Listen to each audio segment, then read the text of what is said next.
This is Talking Left with Danielle and Shano.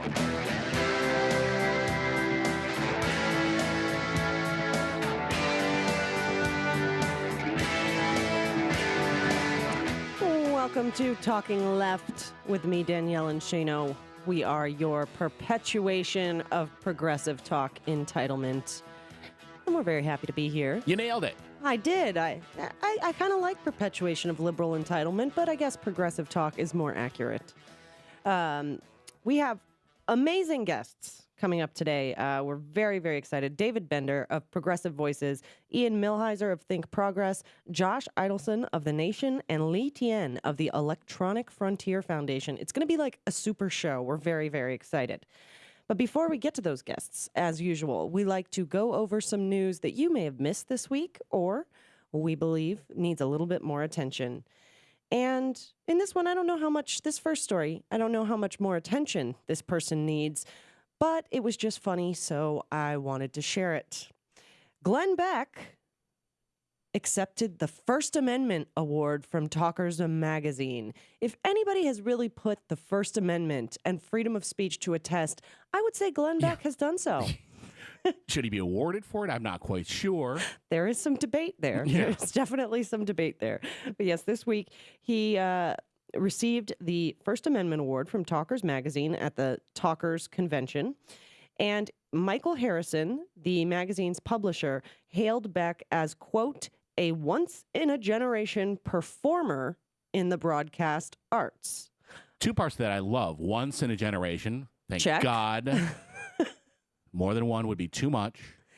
And performer. Yes. Great word. I like that they specifically labeled him as a performer, as an entertainer, not as a journalist. Because I think as an entertainer, he is an entertainer. Whether or not you find him entertaining, Get off my phone! is certainly questionable. But yes, Beck said during his acceptance speech that he was puzzled by activists who organize boycotts of people who say things they disagree with. I think I may know who he was referring to there. Yeah, we may know. Just maybe. Yeah.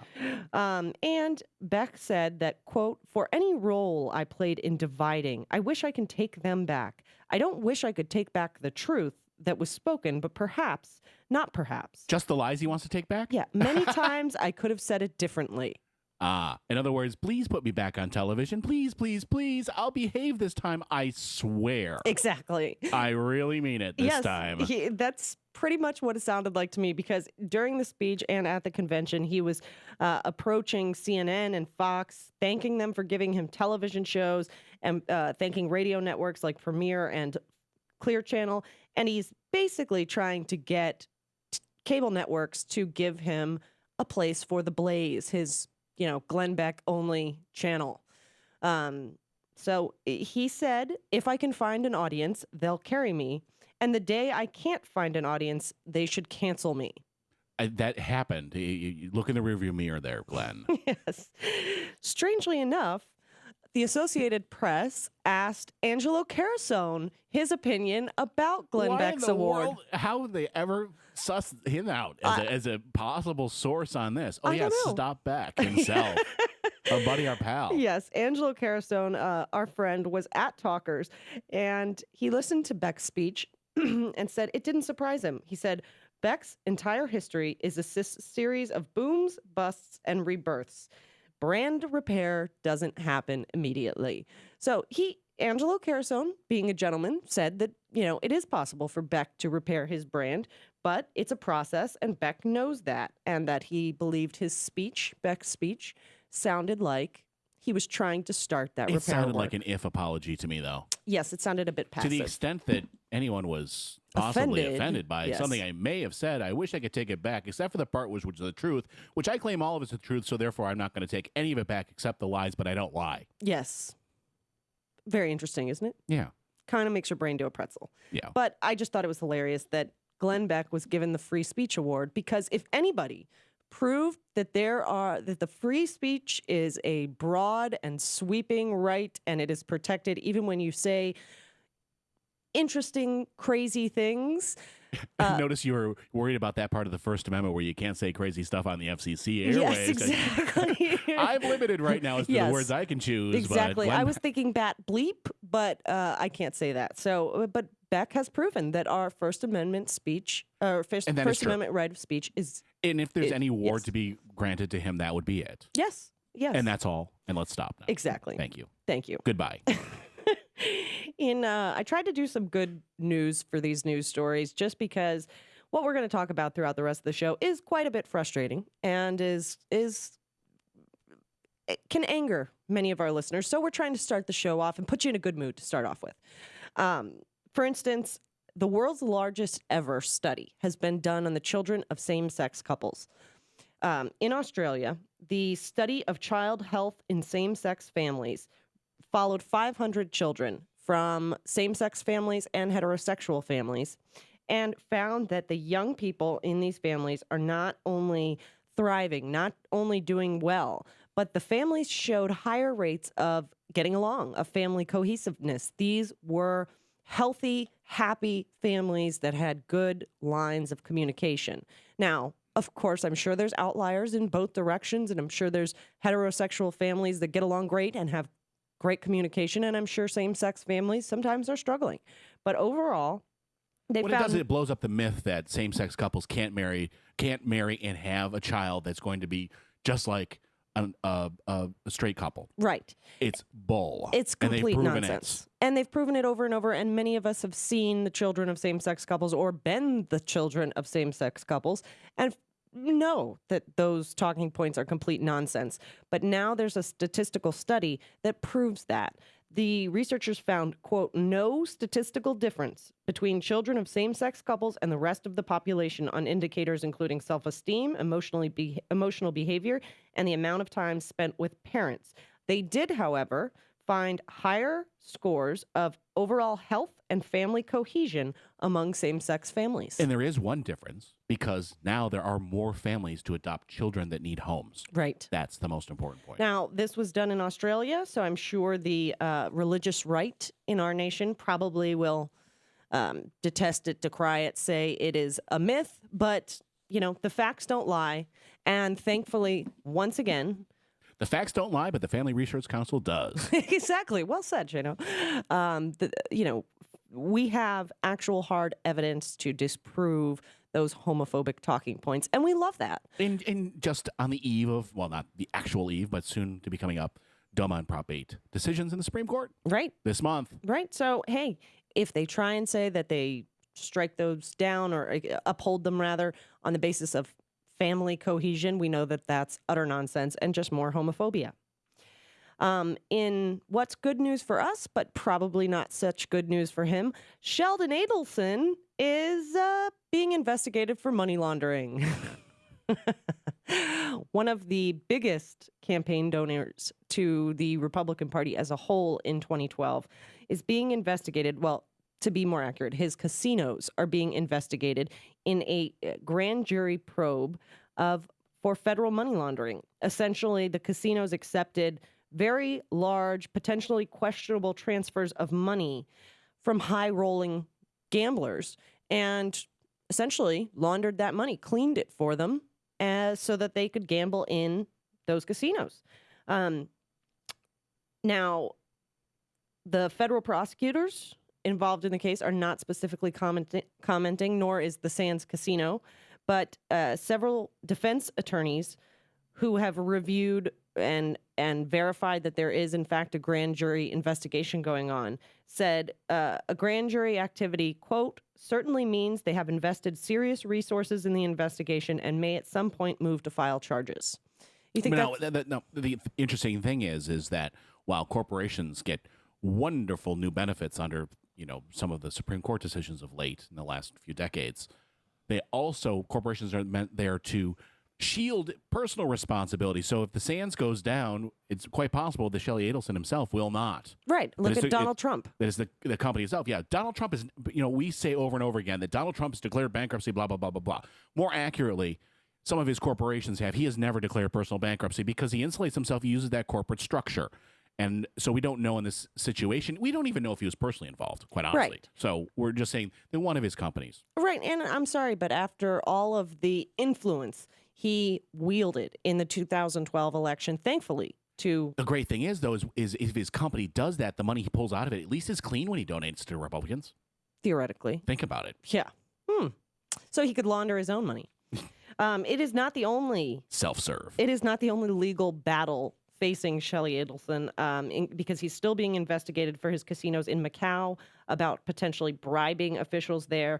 And he was also recently left by his accountant, PricewaterhouseCoopers. They suddenly said, bye-bye, we don't want to work with you anymore. And their leaving was spurred by legal and regulatory concerns.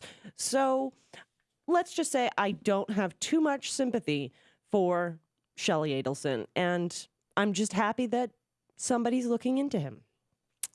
So, in other good news, when you think of the solar energy capital of our country, what state do you think of? Florida, Arizona. Try Minnesota. Whoa. Minnesota is now leading the nation in the solar energy standard. Governor Mark Dayton has signed a new economic development bill that really does a lot to boost solar energy production in his state. It puts a minimum requirement of how much of the state's energy must come from solar energy sources.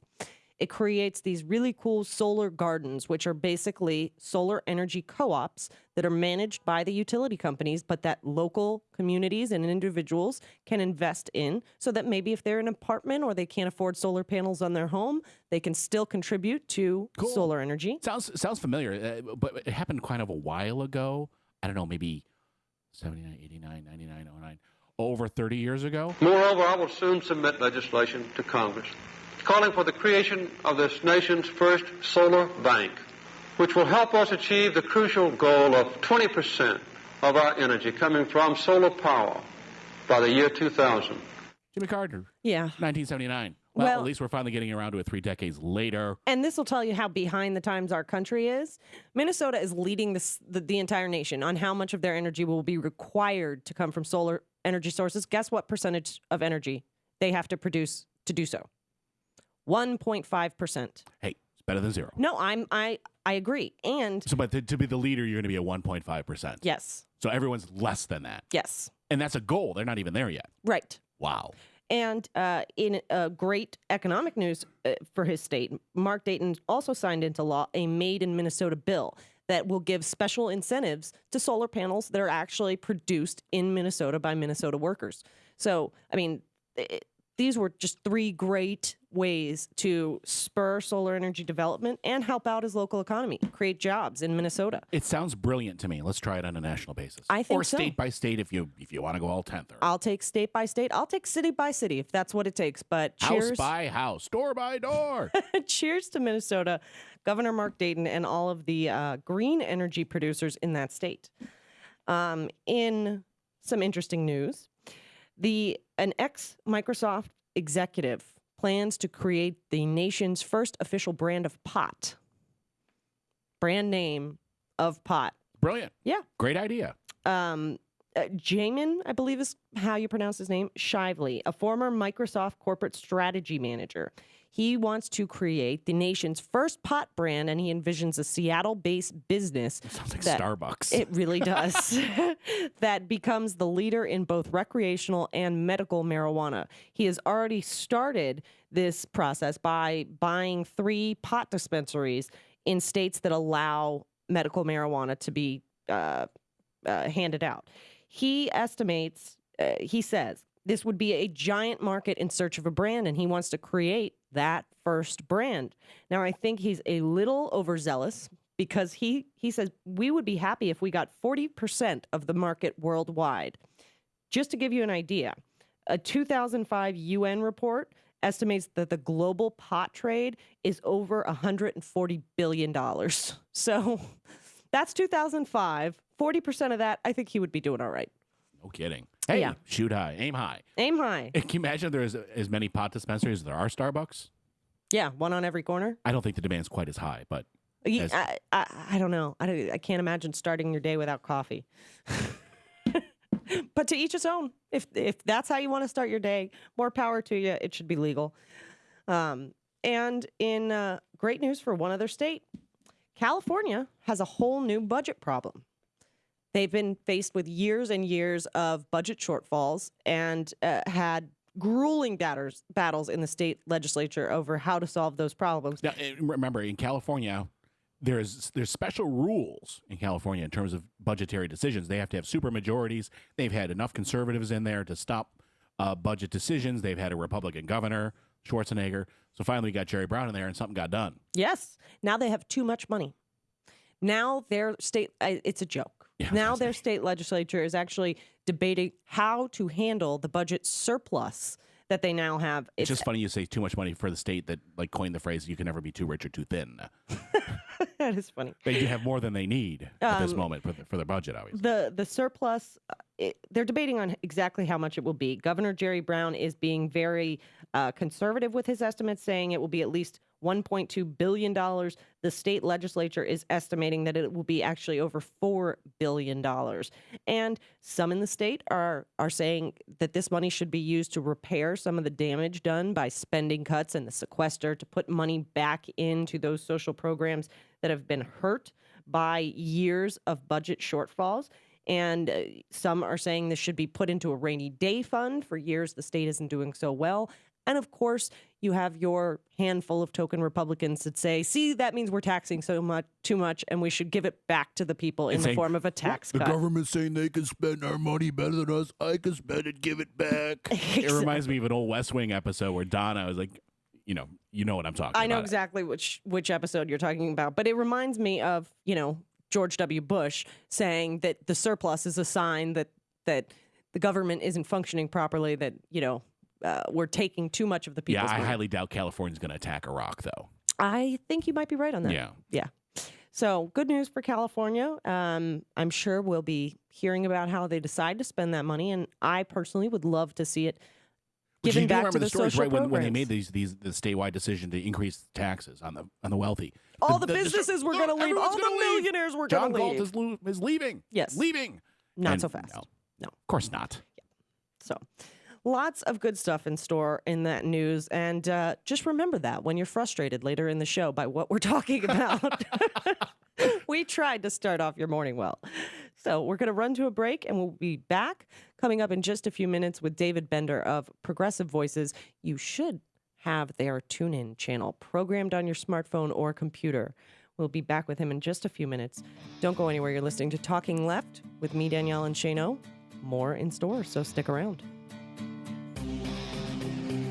Whoa! Awesome! Totally awesome! All right! It's Talking Left with Danielle and Shano.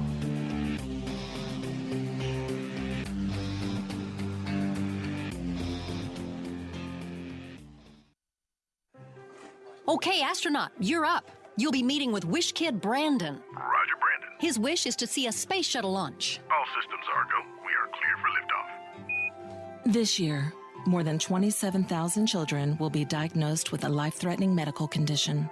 And Cowboy? Yes, ma'am. You'll be meeting with Shayla at a dude ranch in San Antonio.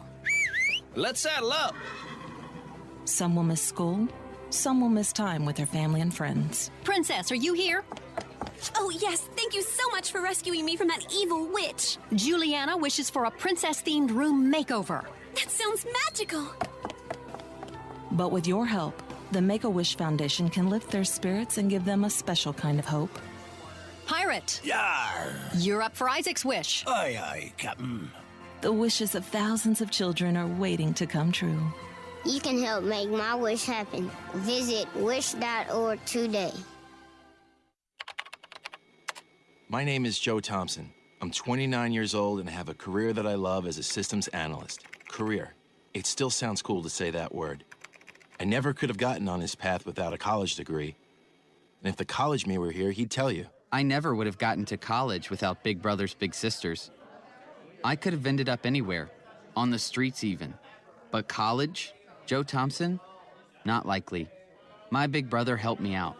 He taught me I could do anything, at a time when a lot of people were saying just the opposite. And to a 7-year-old, that means a lot. My big brother's name is Phil. And Phil is the reason that this 7-year-old grows up to be a systems analyst. Whether you donate money or time, you're helping Big Brothers Big Sisters help a child. And that can last a lifetime. Start something today at bigbrothersbigsisters.org. Brought to you by Big Brothers Big Sisters and the Ad Council. Hi, this is Brad Friedman, your friendly citizen investigative blogger, journalist, troublemaker, muckraker, and all-around swell fellow from bradblog.com. Join me for the Bradcast every Wednesday from 3 to 4 p.m. 1 hour of troublemaking and muckraking ripped from the pages of bradblog.com and sometimes from the dark recesses of my mind. We'll have investigative interviews with newsmakers, we'll call out the liars, frauds, and phonies, and we'll even give kudos to the good guys if we can find any. Stories you won't hear anywhere else. We'll report on politics, elections, election reform, mainstream corporate media failure, media reform, global warming denialism, and everything before, during, and after. Join me for the Bradcast every Wednesday, now a full hour, 3 to 4 p.m., right here on Pacifica Radio's KPFK, and coast to coast and around the globe on kpfk.org.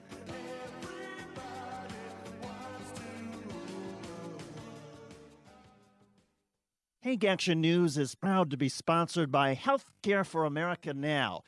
HCAN is a national coalition of more than 1,000 groups in 50 states, representing 30 million people. HCAN works to promote, defend, implement, and improve the Affordable Care Act at both the state and federal levels. They also try to protect Medicare and Medicaid, increase corporate accountability, and confront forces that seek to take away critical services. HCAN believes in creating jobs, not cutting programs people depend on. HCAN runs comprehensive issue campaigns that mobilize people at the grassroots and define the public debate. HCAN is fighting to protect, implement, and improve the new health care law through national and state-based legislative and regulatory campaigns built on grassroots action, public education, communications, policy analysis, and groundbreaking research. HCAN has become a respected voice and national leader on health care while continuing to focus on aggressive field activity. Support HCAN, Healthcare for America Now.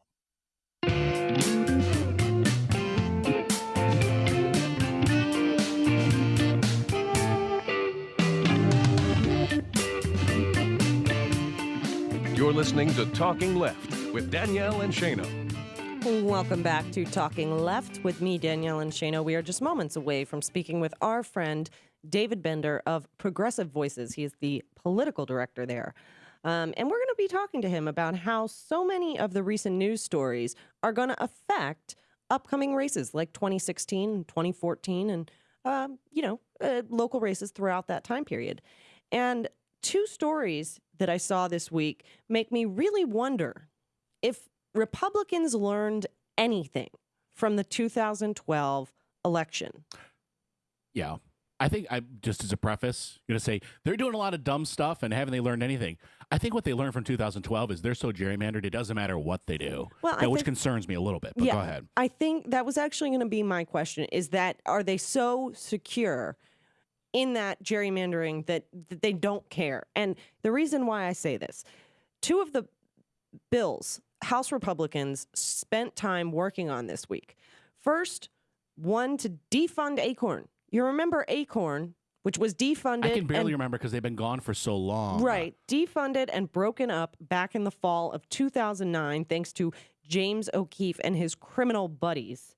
But when ACORN was originally broken up, a 2009 funding ban pretty much forbid any chapter of ACORN ever registering again with any Secretary of State's office in any state. It prohibited any organization, directors, employees, independent contractors, any organization that employed somebody, indicted someone, pretty much covered all the bases to make sure that ACORN could never come back again. It was kind of like the corporate death penalty. Yes. Good. It was a nonprofit death penalty right there. It was. But this week, in fact, not one but two different Republican pieces of legislation sought to defund ACORN again. So, unsurprisingly enough, kicking a dead horse. Yeah, unsurprisingly enough, both lawmakers were from Texas. I'm sure you're shocked by that, right? Yeah. John Culbertson, Republican of Texas, included language in a bill on May 28th that said none of the fundings made available in this act may be distributed to ACORN any of its subsidiaries or successors. And in a separate bill, the very next day, John Carter of Texas added the words, just in case that didn't go far enough for an organization that's no longer around, that does not exist anymore. He extended that funding ban to, quote, any prior Appropriations Act, just so they can't go back and refund Acorn through a bill that was already passed. What the heck is going on in the U.S. House of Representatives? And if that wasn't frustrating enough, and that didn't waste enough taxpayer time and money, along with their 37 votes to repeal Obamacare, they also voted this week to resume the deportation of hundreds of thousands of dreamers. These are the children who were brought to this country by no fault of their own, by their parents or guardians as small children, and they've grown up here. They consider themselves Americans. They are contributing active members of our communities, of our society, and they just want the same opportunity to succeed. So what they voted actually to do is to take away the discretion from the president and immigration enforcement. That's because exactly right now what the they president said, we're going to deal with criminals first. Right. We're not going to deal with this. Right. You're cool. Well, we actually want to deal with the problem. You're not part of the problem. And they want to say, no, you can't do that. You have to go after him. Right.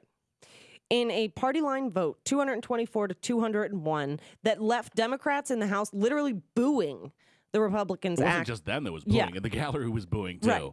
Literally booing their actions. They just wasted time because this vote was just symbolism. It would never pass the Senate. It would never go farther. And the Obama administration has said straight out that they would veto it, that there's no way this bill would pass. So it's just a show.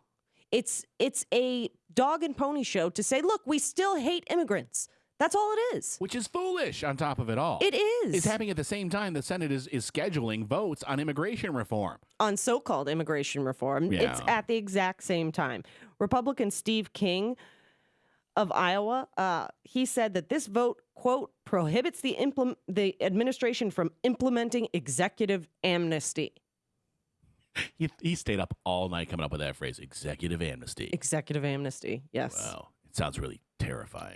I'm completely scared. But, the Republicans lost pretty much the entire Latino vote in 2012.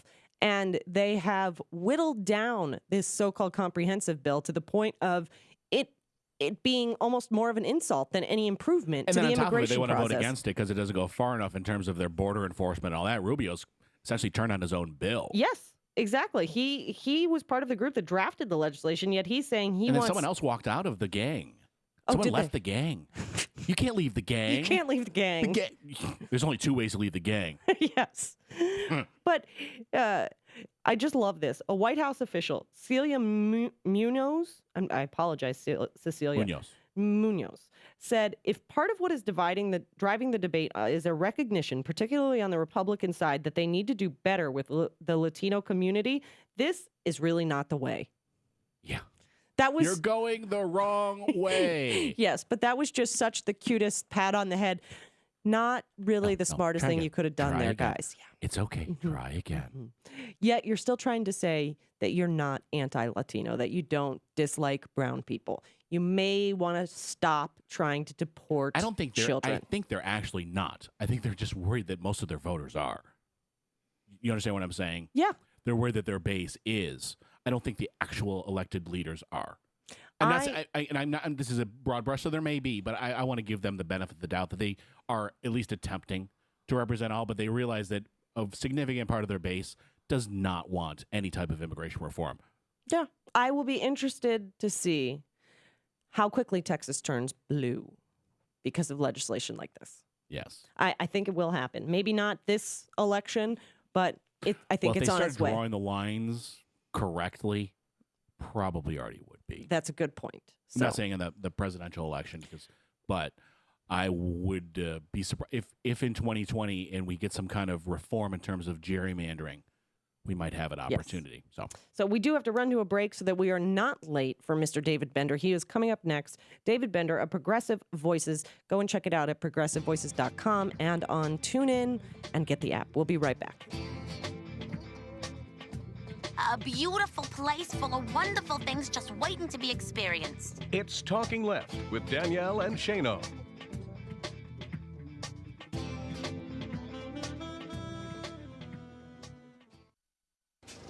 We got no plans at all. Evil man's always transcending. Fighter like sheep, swallow everything. Always simpletons or pretending. This is your moment of clarity from LeeCamp.net. Revolution is in every day and every way, every moment and every thought, every dream and every battle fought. That's where revolution dwells. It dwells in daily change and daily action. It's the moment you decide to say no to the plastic bag that's forced on you every time you enter a store. Seriously, if you want to be called a communist, there is no better way than to say no to the plastic bag in a U.S. store. They will look at you like you have 3 heads and every one of them is as creepy as Rupert Murdoch underwater. As if the cashier cannot imagine a world in which you are able to carry 2 products home in your hands without succumbing to exhaustion and collapsing into a heap of sweat and vomit on the pavement. Traffic cops would arrive to simply put orange cones around you with a sign that reads, "Here lies a man who tried to go without the plastic bag at the store. Don't let it happen to you. His children are now orphans." U.S. citizens use 100 billion plastic bags per year, and each one of those takes 1,000 years to degrade. And surprisingly few of those plastic bags are used to save babies by suffocating kidnappers. No, more of them end up inside whales and other creatures. And although there is a great deal of storage space inside whales, I feel like we should use it for something more meaningful, like, say, my collection of antique wooden 16th century adult diapers. Small rebellions, small revolutions. It's the moment you decide not to buy a Nestle product because Nestle destroys people. They own a majority of the world's bottled water, and half the time they steal it from poor communities. It literally takes 3 bottles of water to make 1 bottle of water. I'm not kidding. But it only takes 2 idiots to make another baby idiot. And therein lies the heart of an unsustainable model. Nestle also uses borderline slave labor to get their cocoa beans. So I've now gotten to the point that when I see a Nestle product in the store, I immediately hear screaming children in my head. That's normal, right? Although it is surprisingly effective at making it more difficult to plunk down the $2 for the candy bar. Although I have to admit, in the rare moment that I do decide to make that choice, there's something edgy about eating chocolate nougat while children scream. It's a more visceral experience than any regular candy event, with the possible exception of those Mentos that moan like a woman orgasming. Small revolutions will carry the day. It's the moment you move your money out of the big banks. It's the moment you vomit on the Federal Reserve. It's the moment you view a human as more than a $sign, and the instant you don't buy that t-shirt with the massive brand name across the front of it. Why help Nike or Adidas advertise? Why be their billboard? Each Nike logo is them pissing on their territory, pissing on you. Why would you wear that with pride, like a statue's face covered in pigeon poop? You should wear that like you were held down and forced into it, like some sort of sadomasochistic costume mistake where you forgot your safety word and ended up dressed like a fart bag. It's barricading an illegally foreclosed upon home. It's teaching your child to write on a test. Columbus wasn't the first to discover America. He was in fact the last to discover America. It's eating the local food and not supporting factory farming. It's planting a little seed of fact in someone's brain that one day could blossom into a full-on tantrum of truth. It's turning away from shopping for shopping's sake. It's the tool share in Toronto, the zip car in New York, the community garden in Seattle. It's looking the other way if someone breaks some stupid corporate rule designed to treat people like animals. The bathroom is for customers only. Who honestly gives a f***? That guy doesn't have $3 for an overpriced muffin, and he badly needs to take a shit. Doesn't it sound like his life is hard enough right now? Why fight for some meaningless franchise rule designed by a invented by a and signed off on by a and implemented by a troll. It's all about small revolutions, the tiny fights, punches, kicks, and bites, the million bee stings that can take down a giant, decapitate a Goliath, the million termites that collapse a massive edifice, the thousands of bumps that are a raging rash, those thousands of drops that can make a raging rapid. Each one of those moments is a statement that contagious passion matters more than ironic detachment. In fact, ironic detachment can go f*** itself in a casual, I don't even care kind of way with a funny mustache. Far funnier than mine. 1,000 times a day, we're faced with tiny decisions, minuscule moments that could be battles won, baby steps toward a better civilization, molecules that make up a societal elevation, and 1 billion people out there regularly say to themselves, those things don't matter at all. Now just pause and think, what if all those people thought they did matter? That's been your moment of clarity from LeeCamp.net. If you feel like it, list the small acts of rebellion you do regularly, or tweet them to the hashtag #smallacts. And this song here at the end is made by Anarchy L. He took my words and turned them into a very interesting song called You're a Slave. I'll put a link to his stuff in the description. Keep fighting. You're a slave.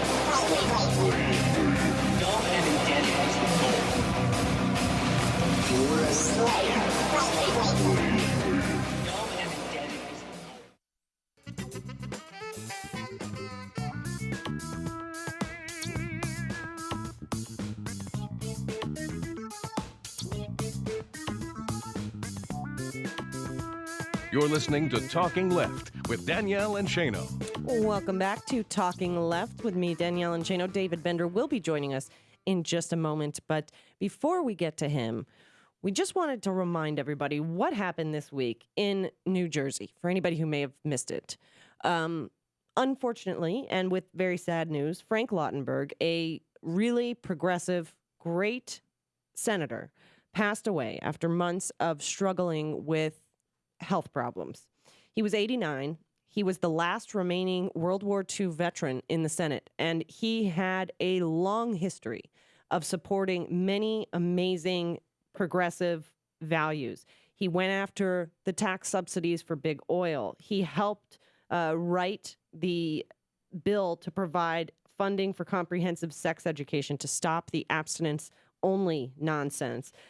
He actually wrote the domestic violence gun ban to protect women and children by keeping spousal abusers from owning guns. He was an original co-sponsor to the Family and Medical Leave Act, which provides time for people to take off work to care for sick children, parents, or themselves. He co-authored and helped secure funding for what was called the Ryan White Care Act, which provides financial assistance for people living with HIV and AIDS. The list of what Frank Lautenberg has done in his 5 terms in office, we could go on for 3 hours. He really did some amazing stuff. But we're going to talk about what Chris Christie is doing to replace Lautenberg with David Bender. Mr. David Bender, thank you so much for joining us today. How are you? I'm well. How are you? We are doing great, and it's always, always an honor and a pleasure to speak with you. David Bender, the political director for Progressive Voices. You can check it out at progressivevoices.com. You can listen to their station on TuneIn, and you can get the app, the Progressive Voices app, which is awesome. And the host of Top of the Hour, and you also have a pending announcement. A new and old again, politically direct. The show I hosted on Air America for many years is about to come back into the broadcast realm in the new digital media. Hey, oh wait, there's a crowd there. That's always nice, yes. and we're excited about it. So yeah, it's something I really enjoy doing, and as you know, one of the great privileges of this is you get to talk to people you enjoy talking to, which is why I'm here today, getting to talk to the two of you. We adore you, David, and we appreciate the the knowledge and the experience that you have, and because of your background in working with political campaigns, and I really was curious on your take on this Chris Christie decision of him scheduling the special election 3 weeks before his own re-election vote.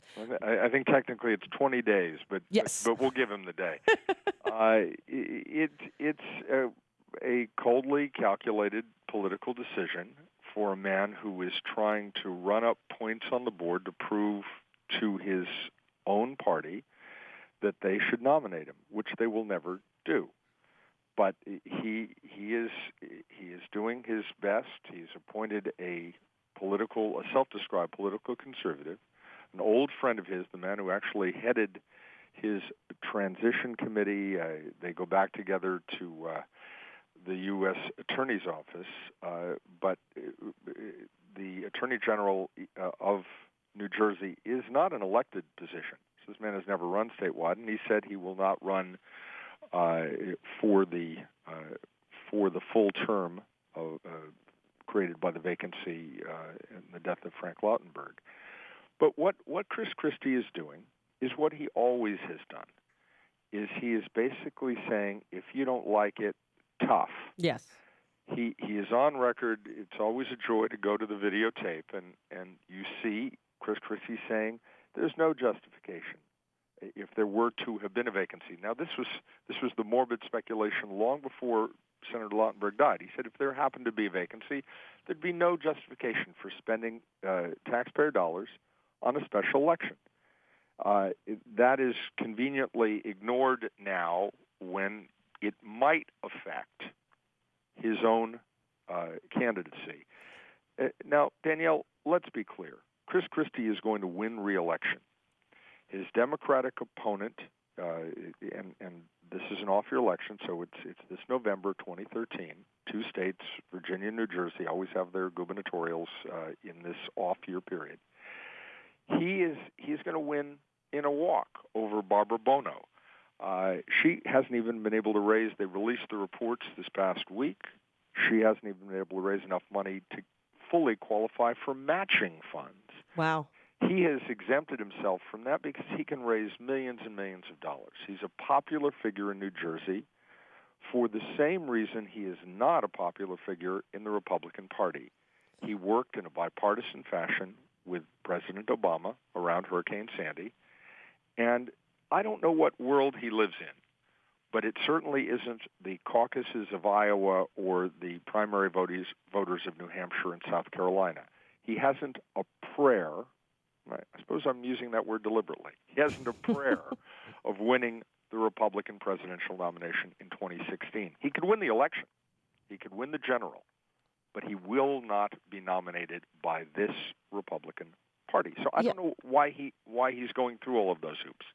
And it's really interesting that you make that distinction, that he could probably win an election, but not the nomination, that the party obviously doesn't fall in line with the will of the voters. Was this situation a kind of damned if you do, damned if you don't, where if he just appointed somebody to fill out the remainder of Lautenberg's term, he would risk angering the few Democrats that support him and maybe theoretically not win re-election, where if he just held the special election on the same day as the vote for himself, he would risk a much higher Democratic turnout and risk not winning re-election there. Although I feel like he managed to do what's even worse than either of those decisions. He has, but as I say, there are going to be very few consequences. This is inside baseball. There will be people, if Barbara Bono were a stronger candidate, if this were Cory Booker running head-to-head against Chris Christie, he would be able to say, how dare he? And they'd have enough money to go on the air to just run the tape side by side. We shouldn't spend money on a special election.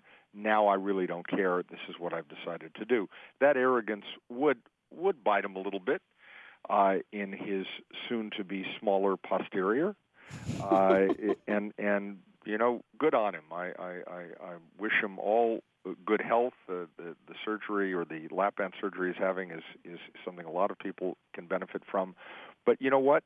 Politically, physically, he may thinned down. But politically, he is still a larger-than-life figure in the state of New Jersey, and he has no chance, really, at being defeated for re-election. I do want to talk about one thing before we get off the subject, which Certainly. is that if Chris Christie were to really roll the dice, he would say a pox on both of these parties, the Republicans and the Democrats. We have been at a stage, Danielle, and I think we've talked about this on this program for a long time, where the two major political parties don't even have the loyalty of their own registered voters, let alone the largest plurality, which is independents or decline the state. And Chris Christie, were he to run, not go through the gauntlet of these right-wing Tea Party crazies who control the nomination in the Republican Party, but were he to be on the ballot as an independent, not a Ross Perot, not a crazy billionaire, but someone who actually had credibility with independents, which Chris Christie, like it or not, does. Yeah. He could win. And that's what I would worry about were I a Democrat or a Republican. Yeah, I mean, I have to admit that in 2012, well, approaching 2012, when we saw this field of this clown car of Republican candidates coming out to try and win nomination, if he had been up there on that stage, if he had been one of those candidates, he would have been my biggest fear as winning re-election over Obama. He was the one that I thought had the political capital and was politically calculating enough to actually defeat Obama. And I was happy that he wasn't up on that stage. You and Ann Coulter, who said the same thing. And of course, that tape of her at CPAC over and over again. And if we nominate Mitt Romney, we need to nominate Chris Christie. If we nominate Mitt Romney, we'll lose. And she was almost teary-eyed when she said it. But it was an impossibility, because if you imagine Chris Christie on those stages where instead of pandering to the far right, which is what Mitt Romney kept doing, pretending he wasn't who he had been as governor of Massachusetts in favor of health care and all the things that he did to govern as a moderate. And that's what Chris Christie arguably would have faced himself. And Chris Christie would not have lied. He would have said, this is who I am, take it or leave it. I'm a tough guy. And the Republican nominating process would have crucified him. Yeah. I know you have had some interesting events occur today. I don't know if you're still able to join us with one more segment. My life is always a series of interesting events. I would love to stay and keep talking. There's so much going on. Okay, we're going to run to a quick break, and we'll be back in just a few minutes with more David Bender. He is the political director for Progressive Voices. Go check it out during the break. We will be right back. Stick around. I've seen the show. It's excellent. It's Talking Left with Danielle and Shano.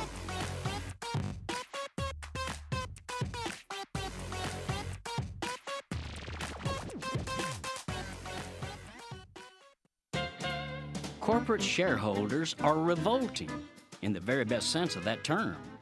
More and more investor groups today are rebelling against the top managers of some of the corporations they own. Why? Because the executives have been gambling on political races, not with their own money, but with the money that shareholders have invested in the corporations.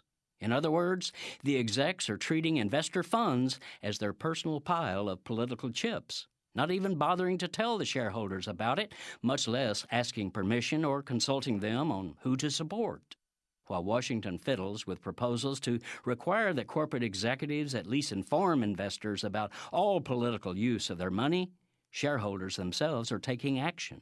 Since 2010, there's been a doubling of shareholder resolutions at corporate board meetings to force executives to disclose such spending and reveal the process for deciding which candidates to back.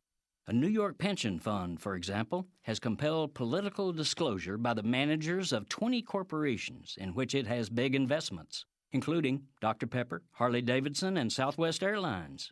Recently, this pension fund forced a vote on disclosure at the board meeting of CF Industries. CFI's board had earlier opposed the resolution unanimously, haughtily declaring that our corporate political contributions are always both in the business interests of the company and its shareholders.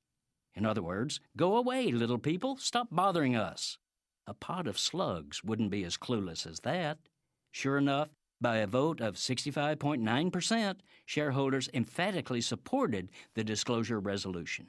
This is Jim Hightower saying, to keep up with this spreading shareholder revolt against secret corporate politicking, contact the Center for Political Accountability at www.politicalaccountability.net. If you'd like more of Jim Hightower's real populism, check out the Hightower Lowdown. Jim's monthly newsletter gives you the real lowdown on which corporations, by name, are doing what to the middle class, our environment, and our democracy. Each month, the Hightower Lowdown brings you facts you didn't know, along with actions you can take to fight back. It also comes with a sense of humor. Hightower believes we can fight the gods and still have fun. Plus, get this, it's cheap. Only $15 brings you 12 issues a year. For real populism, go to hightowerlowdown.org. This is the Media Matters Minute. I'm Hillary Tone. On June 4th, Congress conducted hearings on both sexual assault in the military and the IRS's inappropriate targeting of conservative groups. Fox News spent nearly 4 hours covering that day's House committee hearing on the IRS and mere minutes covering the Senate committee hearing into the epidemic of sexual assaults in the military. But on her radio program, Andrea Tanteros actually criticized the other cable networks for prioritizing the sexual assault hearings. Sex crimes in the military, they are a real issue. There's no doubt about that. I'm not going to just poo-poo it. What baffles me, though, is the way they prioritize these issues. The timing and the tone of them, okay? If these were liberal groups that were targeted by George W. Bush, they would not be covering sex assault in the military, okay? The president would not be speaking in front of a group of Naval Academy graduates who didn't assault anybody. Why did they have to do that? Why is MSNBC devoting time to this issue when, as David Axelrod points out, there's so many other issues to deal with? For more on how cable news has covered the military sexual assault crisis and other stories, please visit MediaMatters.org. It takes 12 years to create a graduate. It takes about the same time to create a dropout. And at the end of the day, the difference between a child becoming one or the other could be you. So United Way is asking you to make a pledge. Tutor a child who needs help. Mentor a kid who needs someone on their side. Volunteer to read to children. Because when a child advances, we all advance. Be a reader, tutor or mentor, give, advocate, volunteer, live united. Take the pledge now at liveunited.org. Brought to you by United Way and the Ad Council.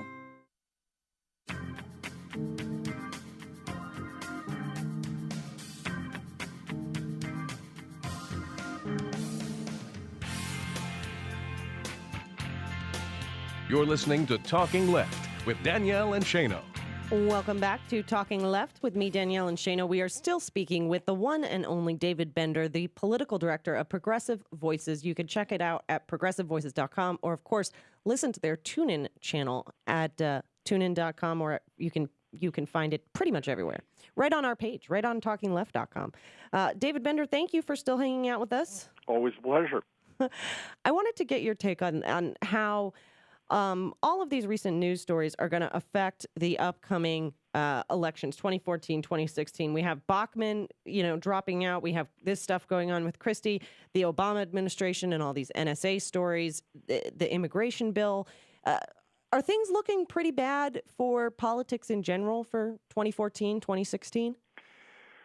Well, I've been doing this, as you point out, since Rutherford B. Hayes, and that's you have to take a long view when you look at politics.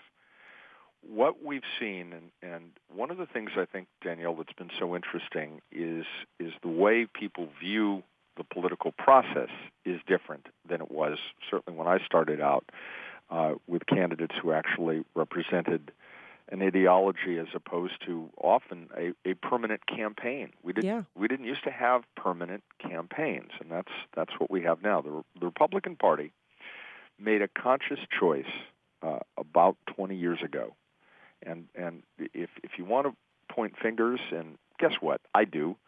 The person responsible for this is Newton Leroy Gingrich. He was the House Whip starting in 1989, the deputy leader of the House, then the Republican minority. And he created a strategy that said, we are going to take the House back. Democrats have held the House for a generation, more than that. We're going to take it back. No one believed him. But we're going to do it by changing our language, the language of politics. We're going to turn it into not, these are the gentleman from New York or New Jersey is my distinguished colleague, and we have an honest disagreement. He used language, and he wrote it down, and he said, we don't call them our opponents. We call them the enemy. We don't want to defeat them at the ballot box. We want to destroy them. And this is the tactics that Joe McCarthy used. These are the tactics that Newt Gingrich perfected and have become everything that we now see in the politics of the Republican Party. And it began when you heard from day one of President Obama's election that they wanted to make him a one-term president. That was their sole policy agenda. Republican Party, as it is in the modern era, look at even people like Bob Dole, who wrote a piece recently talking about this. The Republican Party does not stand for policy. It stands for the two things. It stands for the complete destruction of its political enemies, e.g. Democrats, and it also stands for the destruction of government itself, of reducing government. The governor could shrink it in a bathtub until you can drown it. That's not policy. That's not governing. And so when you talk about the politics of 2014 or the politics of 2016, you have to understand that we're not talking about elections the way we used to talk about them. No. Not a competition of ideas. This is now a very different situation. It's why people are so cynical about the political process. And Barack Obama has tried, and I think admirably so, to govern from the higher ground. The problem is that higher ground is like the small amount of ice that polar bears are left standing on in global warming. It is shrinking and melting out from underneath all of us. And that makes me really sad for our country, because as our friend Rachel Maddow says all the time, we need a Republican Party that is responsible. We need responsible conservatives, not these crazy people who call themselves conservatives, and there's nothing conservative about them. They're simply bomb throwers. Yeah. With that said, the Republican Party, they can't seem to get it together on immigration or to grasp the fact that they need Latino votes. That they cannot connect with young people as a whole. In the minute or so we have left, are they going to go the Whigs and leave the way of the Whigs and leave the Democrats as the new right, leaving room for hopefully a more left party? One can only hope. I do think that they are in the process of self-immolation, but that can be a long, slow burn. The most revelatory thing was that when young Republicans were asked to name the leaders of both parties, they named the Clintons, the Obamas, Nancy Pelosi as the leader of the Democrats.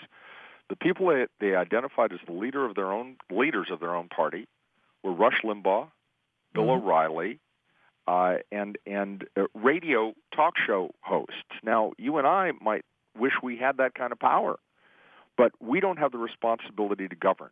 Yeah. And O'Reilly and Limbaugh can say and do anything, and the Republicans will jump through those hoops, and that is a dangerous place for the country to be in. It really is, and thankfully, David, that we have you on our side helping, understand these issues and helping guide people to see the bigger picture, to see that longer game and how it all interrelates, which I think is really important. And just never thank give you. Up. Yeah. Never give up, never surrender. It's my favorite line from Galaxy Quest. Amen to that. David Bender, the political director of Progressive Voices. You can find it right on the front page of TalkingLeft.com, ProgressiveVoices.com. You can follow him on Twitter at ProgVoice. We'll have all those links up after the show. Thank you so much for joining us, David. We really, really and love by the power speaking. of Grapthar, I have to answer. I have to respond. There we go. Danielle and Shano, thank you. Always a pleasure. Back at you. We will be back with more on Talking Left in just a few minutes. Nothing beats David Bender, so go and check out his stuff. We'll be right back.